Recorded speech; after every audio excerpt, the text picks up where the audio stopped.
12月6号到8号，全区教育系统开展了筑牢中华民族共同体意识首期专题培训。专题培训为期3天，来自自治区各盟市、祁县市区教育教体局、民族语言授课中小学负责人约300人参加了培训。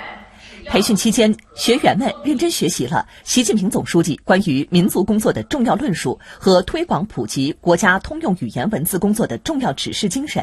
以及党中央相关部署要求，还听取了来自国家民委、教育部教材局和自治区党校专家围绕如何筑牢中华民族共同体意识、扎实推进国家统编教材等主题所做的专题讲座。学员们进行了交流研讨，并撰写了心得体会，表示要把筑牢中华民族共同体意识的教育全面准确贯彻到办学治校中去。全员开展筑牢中华民族共同体意识的培训，强化师德师风管理和法治教育，在教师队伍层面统一思想，凝聚人心，将培养什么人、怎样培养人、为谁培养人，在教育教学实践中落到实处，不断增进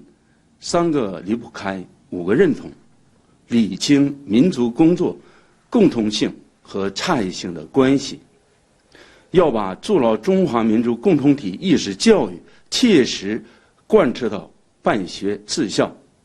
全区教育系统筑牢中华民族共同体意识专题培训将一直持续到2021年3月底，分批分层对教育系统广大干部职工进行培训。